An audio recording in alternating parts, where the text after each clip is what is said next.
Easily the most important lesson I've learned in the last 10 years of my life, at least the last 10 years. Do not run from your negative emotions. Instead, listen to them. Do not run from your negative emotions. Instead, listen to them. Now, if you had said that to me 3, 4 years ago, I would have thought you're crazy, insane. I would have thought that the devil had got you, right? That something was off with you. You were wacky, you were quacky. Who on earth wants to listen or look at or feel and experience negative emotions? You're crazy for that.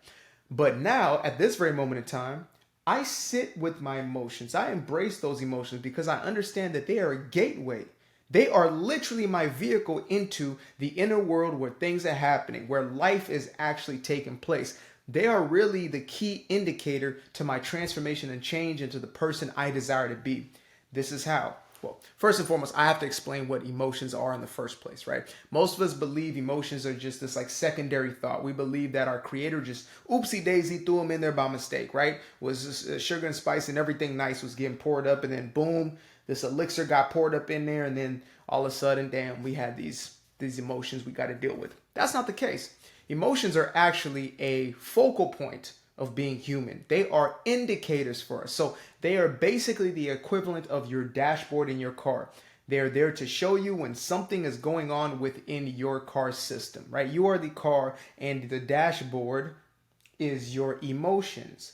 And so each emotion is representing some type of thought process that you're currently engaging in. And when you have a negative emotion, that means you are fixated on something that is not true or that is not resonant with your true nature. And most people might say, well, what do you mean your true nature? I mean, if I feel like I'm not good enough, then isn't that just the true nature? Isn't that biology? No, that's your programming. Your programming is saying that you're not worthy. Your programming is saying that you're not enough. And so when you have that type of messaging running through you and you experience those negative emotions that follow, that is an indicator that you're thinking out of alignment with who you truly are. And the reason why I say the most important lesson was to listen to those emotions is because I realized that first and foremost, to suppress them is actually to give them power, right? When I suppress my emotions, I'm actually saying, hey, you guys can stay for as long as you want, stay bottled up in here. And then when it's time, y'all can just burst up out of me and spill all over me and on everybody else around me, right? Because that's what tends to happen more often than not. When you hold on to those negative emotions, which is just holding on to the thought processes and ignoring the indicators. When you continue to ignore that check engine light, eventually the car is going to get worse and worse and worse until it's in the most terrible shape possible. And now you got a huge problem on your hands. You could have maybe had $100 fix. Now you got a $10,000 fix on your hands, right? That's what is taking place within ourselves. At first, it's a subtle nudge. Hey, check out your thoughts. What are you thinking right now? What are you focused on right now, right? What is your focus? Let's just forget thoughts. What is your focus? What are you focusing on right now? Well, maybe you're focusing on things that are going wrong, things that are going bad, this, that, and the third, right? You feel the emotion of fear. So you obviously focus on something going wrong. That's what fear is indicating to you. You have a feeling of envy. You have a feeling that you have desire of something, right? That's what the feeling of envy is. I actually created an entire video about this. And so you start to distinguish, what are my emotions telling me? Therefore, what am I focusing on? And once you do that, you have a deeper level of awareness that allows you to show up in the world differently. Now, it's not just going to happen automated, right? It's not going to be automatic. At first, you'll realize it might freak you out and you might still try to run because that's been your habit thus far. That's been the pattern that you've been most akin with. That's been the pattern that you've been most comfortable with thus far in your life.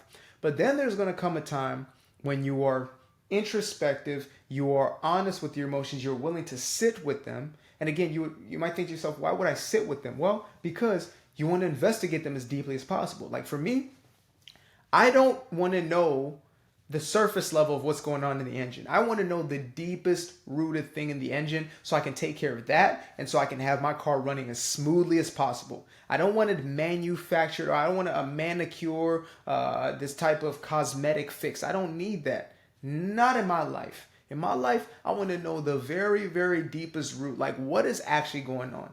I don't want to think to myself, oh, she doesn't like me. Okay, that's the belief. I want to go deeper and deeper and deeper and finally investigate, oh, you don't believe that you are worthy of love. I want to know that part so I can deal with and process and start to shift that belief system. And that's what this is about. When you run from your negative emotions, you are literally ignoring the dashboard completely. And for most of us, the entire dashboard is lit up. It's been lit up for 20 years now. Every single indicator has been beep, beep, beep going off, and you got the hammer, you smashed the dashboard. It's making crazy sounds now. And so now your emotions are dysregulated. They're all over the place. As opposed to you checking yourself, chickity, chickity, checking yourself, you're now riggedy, riggedy, wrecking yourself, right? You're literally wrecking yourself. And now you're wondering why the car ain't functioning the way it's supposed to. It's because you're not dealing with these emotions the way in which they were intended to be dealt. You are not using them in their rightful order. You are fearing them. You are thinking that there is something wrong. You're thinking that they are the enemy, that if they are showing up, then surely things are bad. Well, no, actually, things are looking to get better.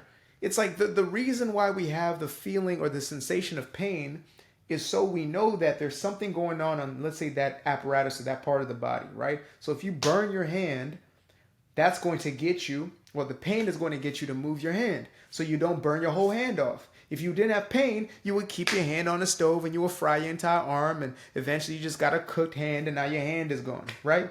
Oops. So pain is actually one of your greatest friends. It's an ally. It's a part of you that loves you. Dr. Gabor Mate, shout out to him. Make sure to check out his content. Unbelievable content, right? And it's not just content. He was a doctor for like 40 years or something. And he basically is the one who has been putting out this information, the truth, that most chronic disease at least, stems from undealt with trauma, unresolved trauma, right? Now, anyway, he says that the part of you that manifests the illness is the part of you that loves you so much that it is willing to do anything to get you to your most authentic self. There's a part of you that loves you so much, it will say, you know what, I'm going to shut the whole body down. I'm going to get this, thing to swell up. I'm going to get this to happen, that to happen, in order for you to pay attention to what's going on internally. That's how that works. And, we still got people running around saying, oh, law of attraction is not real. Or, okay. If you think law of attraction is crazy and woo-woo, I say to you, explain life to anybody, like your definition of life. And tell me if it doesn't sound woo-woo as all get out when you actually have to explain it to somebody. Or if you were to explain life on Earth, or even Earth, to an alien being who has never been in this universe. Like, I would say, well, Earth is kind of like, it's this ball of gas. Like, yeah, it's a gas ball, but it's not all gas. Like, the gas is on the outside, but like it holds stuff in it. And then it's like flying around in the darkness, right? What is dark? Okay, so it's like, okay, so it's flying around this gas ball, like this huge fireball. Like, that's literally how you would sound if you were explaining life on Earth to an alien species. So if you don't think that's woo-woo, then I don't know what is. Like, we started at woo-woo, right?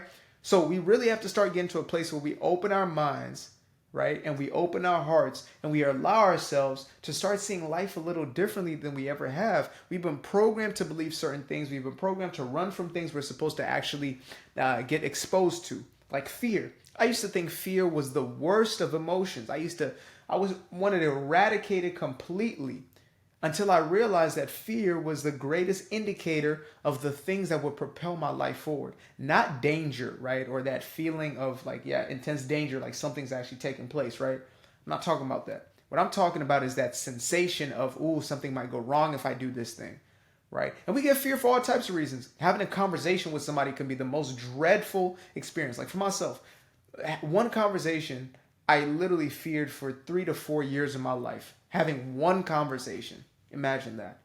Every single other day I was thinking about this thing that I was holding on to, which I will explain in the video. I'm gonna hold it. Actually, I might give it to a book so y'all really got to read through it and just digest it differently, right? So I'll put it in my books. But yeah, that one conversation was the most frightening thing to me. And when I faced it, I felt the deepest level of freedom in that moment. I felt liberated absolutely and wholeheartedly. Absolutely and wholeheartedly. And so you're only going to find your freedom on the other side of you actually experiencing those emotions. Again, I'm not talking about looking to conjure these emotions up or fixating on them. That's not what I mean, right? And I will eventually do a full blown, just like doing the work, doing the shadow work. I might eventually just create a course on that. Right now I have a course on, doing me guilt free. Same title as the book, from powerless to personal power. So that's the course I have right now that you can enroll in. But I really probably should create something around like inner work, shadow work, etc. Right? Just like the basics and the fundamentals of how to actually execute. But there's an understanding we have to come to, which is this work that we're talking about. It's not like hammer away work. It's not this hard, scrupulous type of work that we're so used to. It's not toil, right? But it is difficult in the same way that facing yourself is difficult, in that having that tough conversation is difficult, right? In facing an insecurity is difficult. That's how the difficulty in it, or that's the hardness, I guess, in it. It's not complex at all. It's not difficult. It's just literally admitting things that you otherwise would not admit, maybe for all of your life. And so that's the space that we're now finding ourselves. And I believe we're literally at a cosmic shift right now. Like, we're at a universal shift. We're stepping into a golden age. Consciousness is opening up. That's my own belief, as well as the belief of many others who are now coming onto this planet. And I believe that it is our job and our responsibility to continue to speak truth to power. And this right here is truth being spoken into power. And so is that. Doing Me Guilt Free. Make sure to get yourself a copy. Right? Our first published book, Doing Me Guilt Free. Boom. Get yourself a copy of one of those. But I believe it's time that we start stepping into those places and spaces we were once afraid to step into. Us as humans, we've gone to the highest mountains and we've gone to the depths of the ocean almost. I think Will Smith probably almost did an episode of Earth or Planet or whatever I saw on the Disney Channel. But we have explored everything up and down, but yet we have not yet explored ourselves to our innermost depth. And I believe that's where all the treasure lays. I believe that's where everything we desire and are looking for is. It is within us. It's not on this thing, which just got my attention, phantom vibration. It's not on that thing. That thing may be able to guide us. Like, you might be watching that and listening to this, but this is merely a guide. It's supposed to be I guess you would call it like a stepping stool or step ladder or whatever helps you take that next step. Whatever that thing is, that's what this is for you. But it's not the end all be all. You have to apply this. You have to implement this into your life. And that part is the most fun part of it. I promise you. Like, this right here is fun. You're entertained. You're this. But the most exciting and enthusiastic part is when you realize what's behind meditation. Like, when you get into that and you see what's on the other side, you're like, oh, this is intense. And once you start becoming a conscious creator of your world, oh man, things get sweeter and sweeter and sweeter. So appreciate you guys for tuning in. Again, guilt-free plug. Make sure to get a copy of Doing Me Guilt-Free as soon as you get a chance. The link is going to be in the description below, and I will eventually pin it to the top. If I don't pin it, somebody on the comment section, please put it in the comments and I'll pin your comment. So appreciate you guys for tuning in once again. As always, it's much love. Namaste. Namaskar.